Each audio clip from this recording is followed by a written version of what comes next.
Yo, family, I hope you're all doing well. I just want to show you guys something pretty cool right now. Just an example where you can actually combine my strategy with institutional concepts to maximize your risk to reward. You see, normally when you use my strategy, you catch decent trades, 1 to 3s, 1 to 4s, but I'm going to show you guys how to catch 1 to 10s, 1 to 15s, okay? Where you can apply things like Wyckoff, things like institutional concepts to really maximize your reward, okay? So first off, using my strategy, the first thing you want to do, you want to identify a trending market, okay? So as you can see right here, we are in a uptrend, okay? Higher highs, higher lows, cool. So what am I going to do? I'm simply going to draw out a trend line. And I'm just trying to see where the market is going to break through the trend line, which it has done technically right here. Next thing I'm going to do is I'm going to turn on my moving average and I'm going to wait for it to turn white. So let's do that. Boom, it's just turned white. Okay, now I'm going to turn on the other indicator and then we're going to wait for the crossover to take place. And bang, it just crossed over. Now normally you guys would just enter for a sell here, right? But I'm going to show you guys how to actually maximize your risk to reward. So I wouldn't necessarily just jump in for the sell. I would try to find the best possible entry. You see, you've got a bias here that the fact that it's actually going to go down for a sell, we know this. But what about your entry? We're trying to catch a sniper entry, okay? We're trying to minimize risk so we can maximize our reward, okay? So the first thing that stands out for me is this little area of inefficient price action. As you can see, there was only selling pressure available. There was zero buying pressure available in that area. So what I'm going to do is I'm just going to go to the 5-minute time frame and I'm simply just going to investigate to see what took place in this area. Now the first thing I see is this liquidity that's been built up, okay? Liquidity is just a fancy way of saying money, right? There's money for the banks available here because everyone's been selling at that particular position. So what that means is I can expect the market to basically shoot up.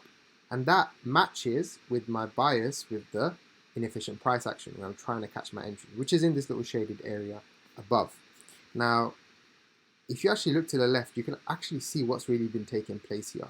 If you see here, this is a clear example of a distribution schematic. You've got your selling climax, then you've got your up thrust after distribution, right? And then you had all this liquidity that just pretty much got taken out when the move went down, right? And now it looks like it's starting an accumulation schematic, right? After supply comes demand. So here's our accumulation schematic. However, my inefficient price action point of interest is suggesting to me that this may well lead to a redistribution, right? Combine that with the fact that our bias is that it's going to go down for a sell. That is what we're essentially looking for.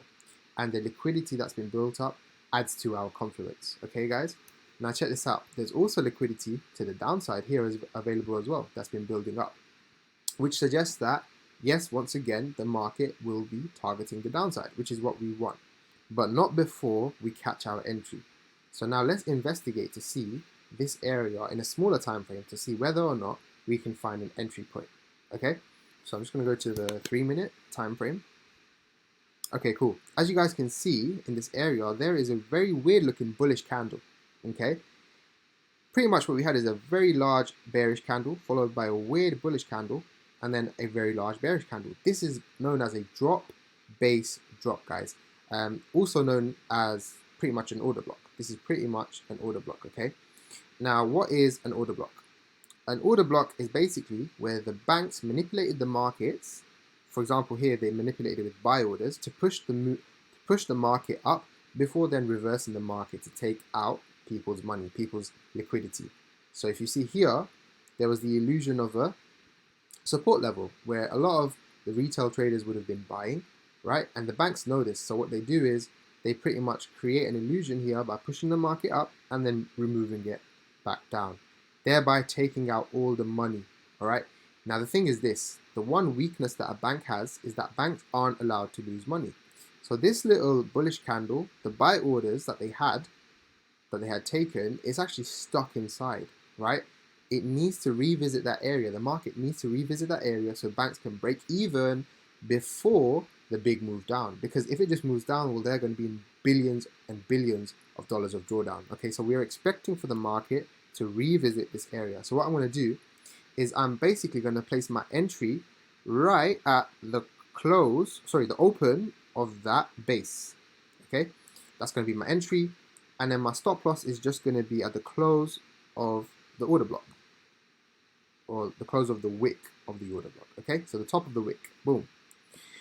All right. So if I get a position size calculator, short position, we're doing entry here, stop loss pretty much here. Cool. So we've got like a 2.8, move up to 3 point. So look at that, 3 pip stop loss. All right, guys. And obviously we're going to be targeting a take profit down there. Now let's look at the take profit. Where are we looking for our take profit? Now the first thing is you got to identify where the market is likely to reverse. Okay. Now we know that this area has to be taken out. So our take profit is already going to be at that area.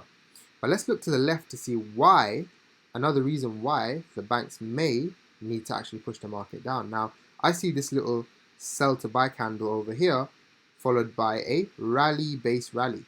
So once again, it is a bullish candle followed by a base, which is a doji, followed by another bullish candle. So this is a rally base rally. So I'm actually just going to investigate that dodgy looking doji, dodgy doji, right? Cool. So what I'm going to do, I'm just going to fly into the 5-minute time frame. And I'm just going to check out the area to see what really took place. Okay, so let's head over there right now. Cool. So as you can see, the banks, what it did was they sold, right? They sold, they accumulated orders to then push the market up for a buy. All right. So what they did was they attracted a bunch of sellers, as you can see, with all of these support levels, or sorry, these resistance levels, as you call it. And then the market shot up and took everyone's money. The problem is, in creating these resistance levels, what they've done is they have their sell orders trapped in. You see these sell candles? They're trapped within the market. So what I'm going to do is I'm going to put my take profit pretty much where the sell candles are. Okay? Because I know that the banks need to at least break even. Cool. And that, funnily enough, is right below our liquidity level. So once again, we are happy with this trade. So I'm just going to make the take profit green, and I'm just going to drag it down to this green level right there. Bang. So what we have is a risk to reward of 1 to 22 or 1 to 23, which is absolutely insane, right? Compare that to a 1 to 2, you're literally going to get times 10 the reward you would have got if you would have just took it as a normal trade, yeah? But by applying, smart money, let's see if it works, first of all. But by applying smart money, you've got the potential of a 1 to 22, 1 to 23, okay? So again, we're expecting this liquidity to be taken out, and we're expecting the reaction off of the order block on that 3-minute time frame. So now let's actually see what takes place. So more liquidity is being formed. Boom, liquidity is getting taken out. So all the buyers are getting taken out as we speak, right? And now it's time to go and take out those sellers from the top. Boom, the sellers get taken out. It reacts right off of our entry, and it starts to now make its move down, taking out all of the buyers completely, and then it smashes our take profit, as you can see.